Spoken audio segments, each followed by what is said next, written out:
Antes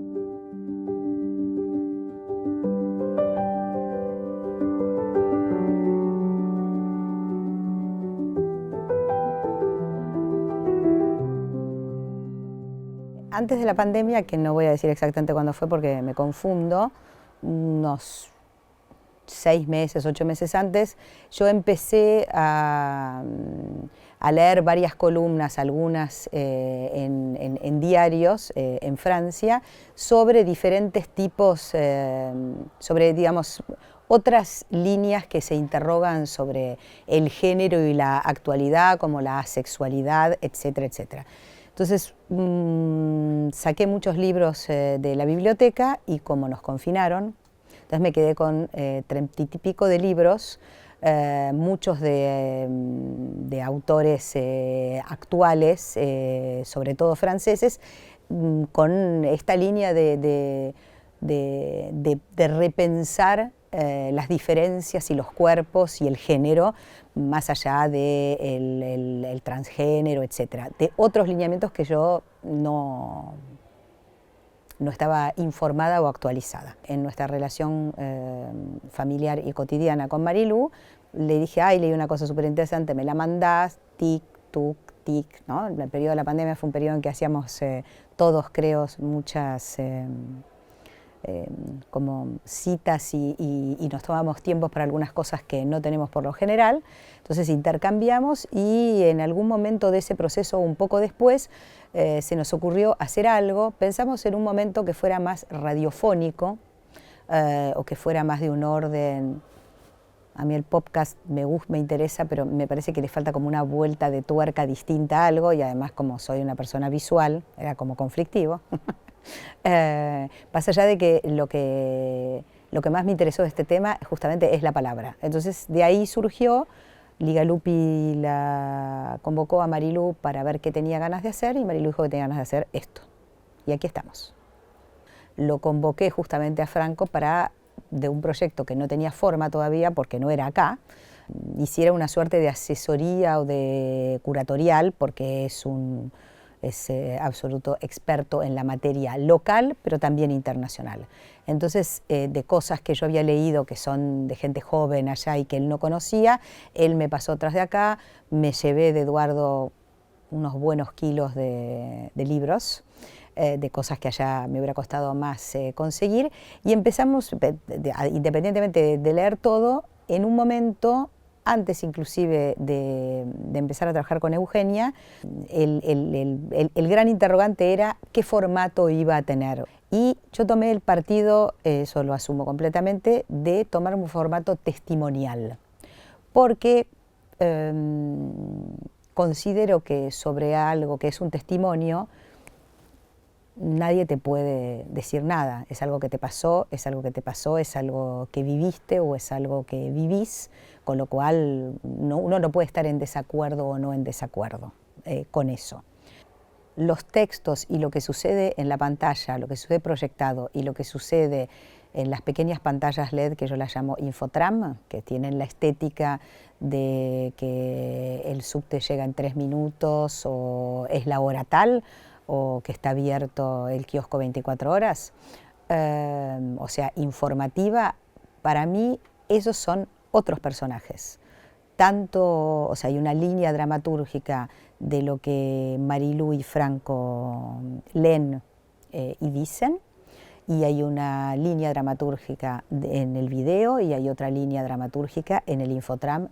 Esa es tan fuerte como las de ellos dos. Franco en un principio no iba a estar en escena, y en un momento a mí me pareció importante que Marilú no estuviera sola con los Infotram, porque eran Infotram y ella, digamos, en la construcción dramatúrgico-visual, y entonces la verdad es que fue una súper sorpresa que aceptara, porque si no, ¿quién? Era complejo. Sobre todo porque ellos son ellos, Franco es Franco Torcha y Marilú es Marilú Marini. Y si bien después adentro de esos hay tonos y formas, ¿no? Nosotros empezamos por primero tratar de encontrar una estructura a la globalidad.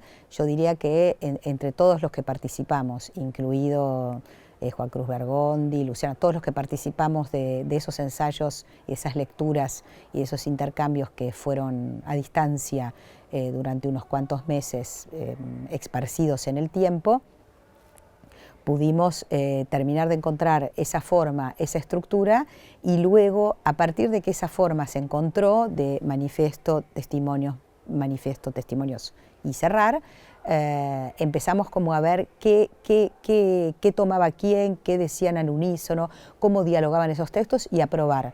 Probamos muchas cosas, lo leímos de manera diferente muchísimas veces. Nos divertimos bastante en porque era lúdico, porque faltaba tiempo, porque lo haces por Zoom y digo, ¿no? Yo leí algunas cosas porque ahí descubrí que el Zoom no te permite hablar al mismo tiempo porque anula la voz como un walkie-talkie. Entonces algunas cosas que queríamos probar las hice yo con Marilú. Y eso nos permitió empezar a encontrarle las formas. Por ejemplo, ¿por qué el texto de Sáenz es con un formato stand-upero? Lo hicimos con un formato stand-upero, no es un stand-up. El libro tiene cosas muy graciosas, yo me reí mucho leyéndolo, pero digo, tenía que tener algo que pudiese ser encarnado de otra forma, y no está escrito para ser encarnado. La conferencia, para mí es una instalación o una performance, es hoy. Juega con el tiempo porque juega con una teoría sobre una logia, que es algo en lo que nos apoyamos, en el sentido de que el público, digo, para analizarlo desde un aspecto formal, el público viene al Teatro San Martín, compra una entrada y va a ver un espectáculo, digamos, de manera normal. Por eso también fue mi insistencia de llamarlo como subtítulo conferencia performática, para que se entendiera que no era tal.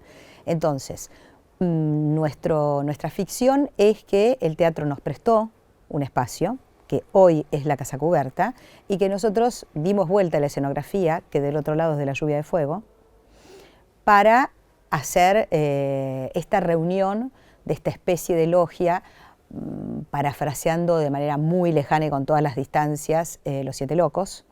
O sea, digamos, jugando un poco con eso de manera lúdica, no formal, por Dios, que bastante distinto era esa. Entonces son personas que vienen a presenciar una conferencia en la que se comparten y se leen diferentes tipos de testimonios. Es esta organización, y hay un tiempo determinado porque nos prestan el espacio por un tiempo determinado. En un sentido, y lo pongo en plural porque considero que fue una experiencia coral, con un orden, por supuesto, como todo tiene que tener, porque hasta las experiencias corales, lo que en otra época se llamaban las creaciones colectivas, no funcionan al 100% como tal, pero como una experiencia coral creo que lo que esperamos es poder despertar un poco más de apertura y un poco más de aceptación a que todos somos diferentes, y a poder tener esa libertad, y dejar que la libertad la tenga la persona que está al lado nuestro, enfrente nuestro, o que nos cruzamos, y que eso no signifique una mirada y un diagnóstico. Eso es a donde vamos, esto es nuestro deseo. No, por esta misma razón, adaptándonos al mundo en el que vivimos, con un anclaje claramente político, porque influencia lo que pasa en el mundo entero hoy, lo que intentamos es compartir esos testimonios verdaderos, auténticos, de esas diferentes personas, con todos y sin juzgar, es solo presentar. Y eso está hecho de forma deliberada, o sea, no hay mensaje, no hay análisis, no hay ningún tipo de resumen o de bajada de ningún tipo de nada. Está en cada uno y puede leerse o absorberse o escucharse de diferente manera. Hoy en día, como aquí y como en otros lugares del mundo, se están haciendo cada vez más